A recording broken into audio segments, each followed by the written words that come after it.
Good day everyone, this is Jenaline Felicano once again, and now I will answer the 5 questions in analysis. First question: when you gave your own predictions as to the kind of child, adolescent, and adult na Shiel and Ken may become and hypothesized on who they once were, you were referring to human development. What then is development? I think development refers to the growth or change that happens to a person, and it is a process that continues through the lifespan. Then number 2, will there be anything common in the pattern of development of Nashil and Ken? If yes, what? I think yes. If they both have good environment, such as good and loving parents, they may become responsible and good adolescents and adults. So, ibig sabihin po nakadepende sa environment nila. Kung pareha sila ng environment na nilakihan, maaaring may pagkakapareha sa development nilang dalawa. Then number 3, will there be differences in their development? Example, pace or rate of development. What and why? Yes, they may differ in the outcomes of their development and the rate or pace of development because the outcome and rate may be affected by their life experiences. So kung magkaiba po sila ng life experiences, maaaring magkaiba talaga sila sa outcome saka sa bilis ng pagde-develop nilang dalawa.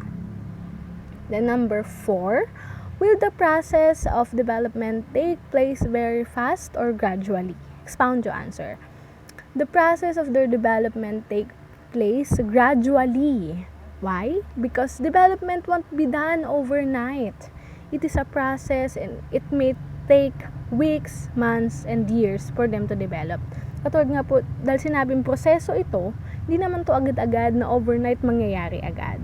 So, it will take place gradually.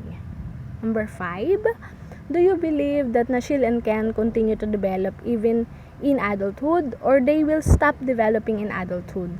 I believe that they will continue to develop even in adulthood because development is lifelong or continues through the lifespan.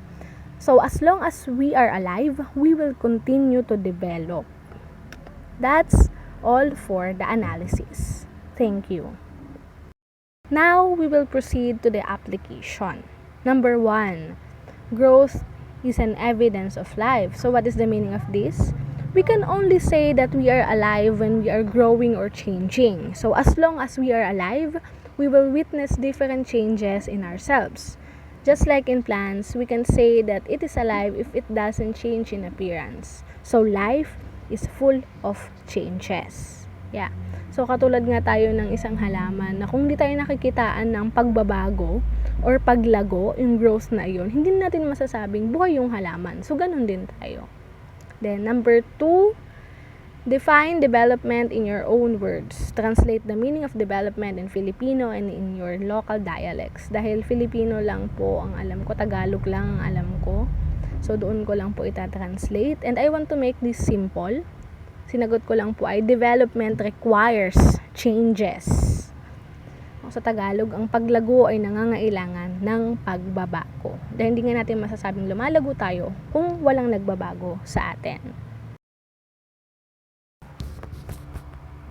Number 4, research further on the cephalocaudal and proximodistal patterns of development. Letter A, illustrate both patterns by a drawing or diagram. So, nag-prepare po ako ng pictures dito na nagpapakita ng cephalocaudal at proximodistal pattern. Ito sa cephalocaudal, makikita na yung arrow ay simula sa ulo pababa. Dahil nga, di ba, tulad po ng nireport ko, diniscuss ko nung nakaraan, ng cephalocaudal ay from head to toe. Samantalang yung proximodistal pattern naman, makita natin yung picture na palabas yung arrow. Simula siya sa center to outward. Dahil yun po yung in-explain ko din nung nakaraan na ang proximodistal pattern ay from center to outward. So, una po niyang naigagalaw yung kanyang katawan, yung kanyang mga malalaking bahagi ng katawan niya, yung mga braso niya, yung binti niya, bago yung mga daliri niya. So, yun po yung letter A. Sa letter B naman, how do you apply your knowledge of cephalocaudal and proximodistal patterns in development in your teaching? So, gusto ko pong gamitin tong hint na ibinigay. Ang binigay po na hint ay the pencils of kindergarten and grade 1 pupils are bigger than those of pupils in the higher grade levels.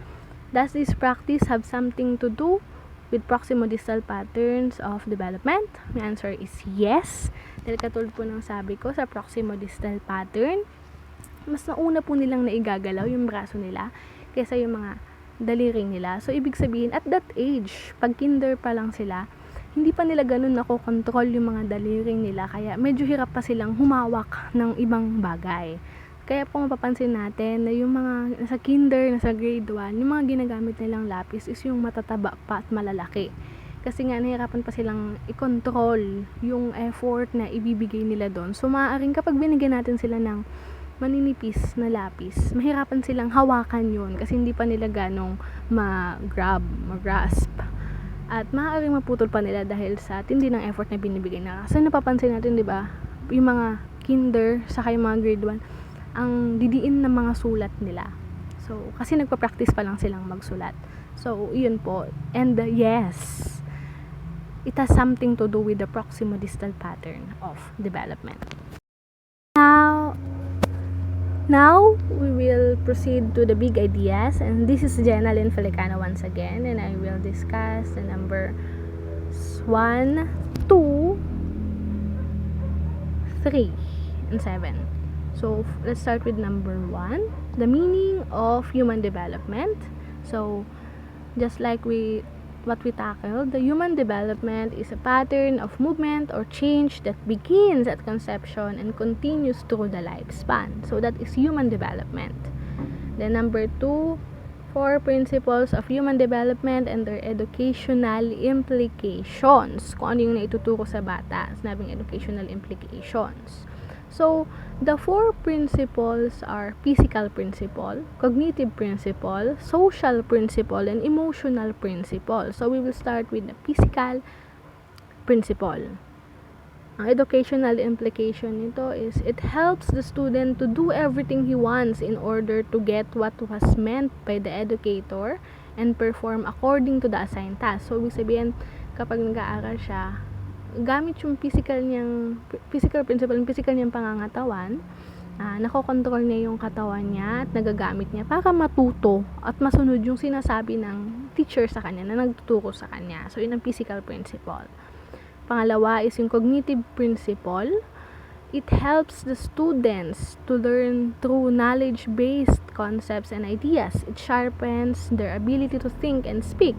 Dahil katulad nga po ng sabi natin na yung cognitive is about sa change sa paraan ng pag-iisip, sa kanang pagkasalita. So, through this cognitive principle, dito po natututo sila ng mga knowledge-based concepts and ideas o yung mga itinuturo sa school. Yun po yung cognitive principle. Yung pangatlo is yung social principle naman. It helps the student to learn more by interacting with other people who have different abilities, talents, interests, and also it helps the student to discover more about his or herself in all aspects. So, every time po na nakikipag-socialize ang isang bata, ang isang tao, natututo po siya sa ibang tao at the same time, natututo din siyang mas makilala pa ang sarili niya. So, yun pong educational implication ng social principle. And last is emotional principle. Ito naman po, it helps the student learn by connecting to the other people through their emotions and feelings and how they act and respond based on it. So, every time po, na ito po yung pinagsama-samang social, cognitive, at physical principle. Itong emotional principle. Dahil lahat po yung gagamitin niya para mai-apply niya ang kanyang emosyon. So, dito naman, nakaka-connect siya sa mga tao. Naiintindihan niyang tao, ang emosyon ng tao. At doon din po siya natututo kung paano mag-react sa mga ganong bagay. So, iyon po ang number 2, yung 4 principles of human development and their educational implications. Now, the number 3, patterns of development. the direction of growth following the cephalocaudal pattern is from head to the toe. And letter B, the direction of growth following the proximodistal pattern is from center or core to the outward. And now we will go to number 7, and once again, this is Jenaline M. Pelicano. Number 7, discuss the meaning of the quotations written beneath the title of this unit and module. Relate the quotation to your life. So, ito po yung quotation na sinabi ni William Shakespeare. All the world's a stage, and all the men and women merely players. They have their exits and entrances, and one man in his time plays many parts. So, kung aralin po natin to by line, sinasabi na all the world's a stage. So, dito po, kinumpara ni William Shakespeare ang ating mundo bilang isang stage kung saan nagaganap yung mga play, yung mga drama, mga theater plays.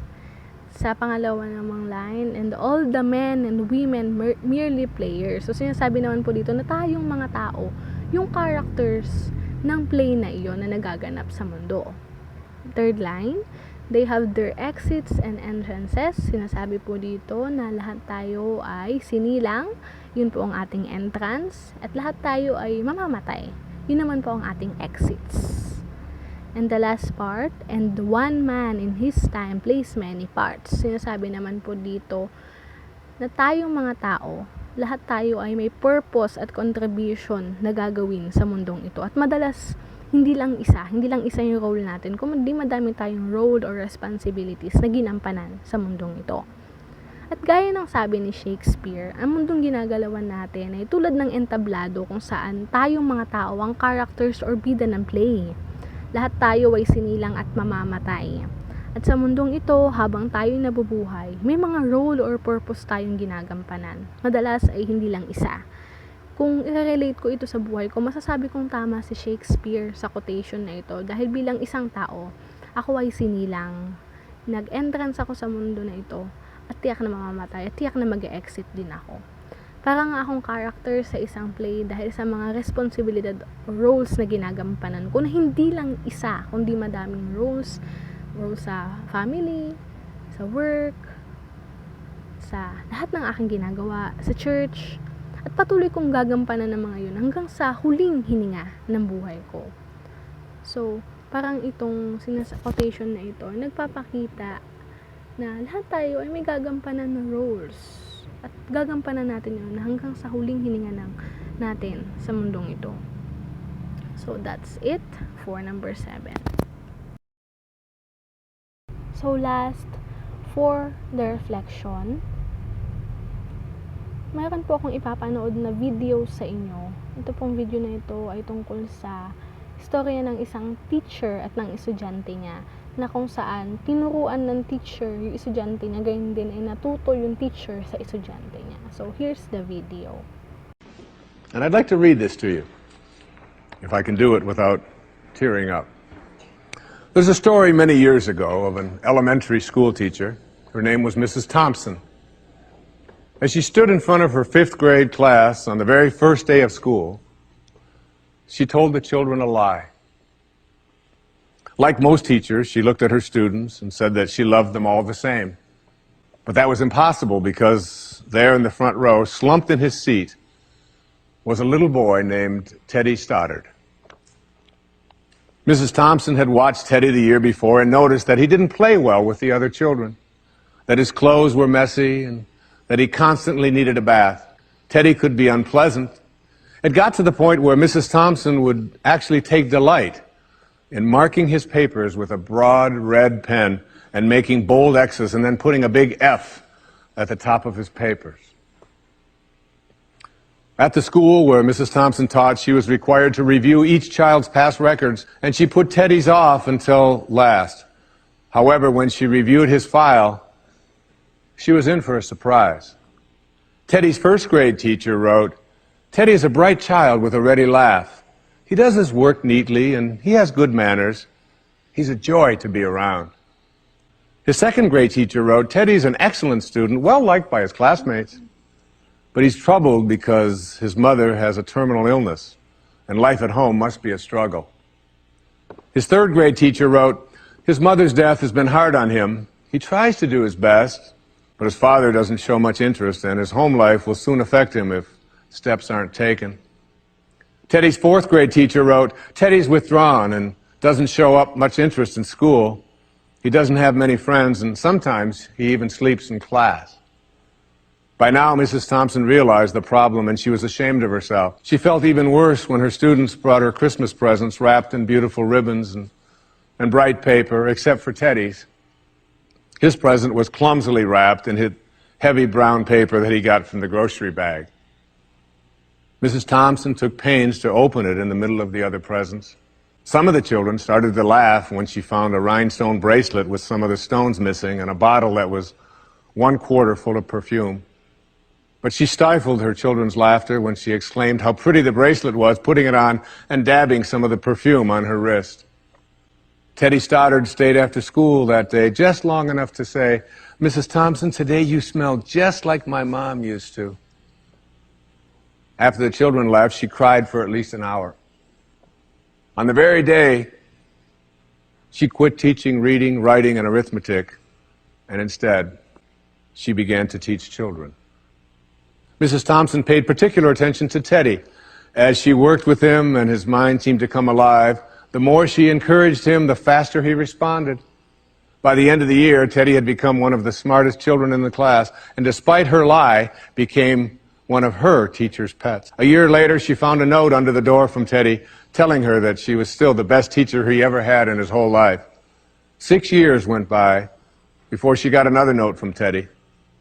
He then wrote that he had finished high school third in his class, and she was still the best teacher he ever had in his whole life. 4 years after that, she got another letter saying that while things had been tough at times, he stayed in school and stuck with it, and would soon graduate from college with the highest of honors. He assured Mrs. Thompson that she was still the very best and favorite teacher he ever had in his whole life. Then 4 more years passed, and yet another letter came. This time he explained that after he got his bachelor's degree, he decided to go a little further. The letter explained that she was still the best and favorite teacher he ever had, but now his name was a little longer. The letter was signed Theodore F. Stoddard, M.D.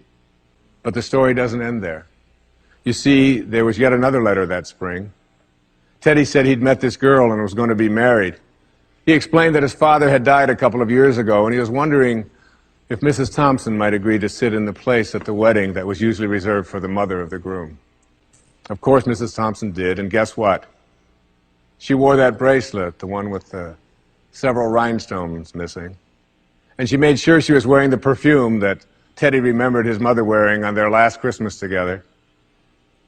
They hugged each other, and Dr. Stoddard whispered in Mrs. Thompson's ear, "Thank you so much for making me feel important and showing me that I could make a difference."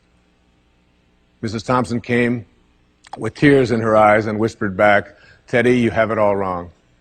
You were the one who taught me that I could make a difference. I didn't know how to teach until I met you." After reading that story dun sa module na ibinigay at pinanood ko ulit tong video na ito, may na-realize po ko na dalawang bagay. Yung una, never judge the book by its cover. Nakita niyo naman po na dahil tinignan lang niya yung physical appearance ng bata, ninais niya, natutuwa pa nga siya, di ba, na sinabing nabigyan niya ng bagsak na marka. Pero nung nalaman niya kung ano yung pinagdaanan ng bata, dun niya nagsimulang maintindihan yung mismong book, yung mismong pagkatao ng bata. Dun niya nagsimulang ma-appreciate yung bata. Yung pangalawa naman is yung learn from the book and apply it in your life. Kung paanong natuto siya, nalaman niya yung buhay at pinagdaanan ni Teddy, sa kanya in-apply sa buhay niya. Kaya hindi nang gusto kong mangyari sa akin. Na yung mga natututunan ko sa tao, sa buhay ng tao, gusto ko ding i-apply sa buhay ko to make me a better person, to make me a better version of myself. So, how about you? What did you realize after watching this video? Once again, this is the Group 1. I am Jenaline Felicano. And this is our report for Module 1. Thank you so much.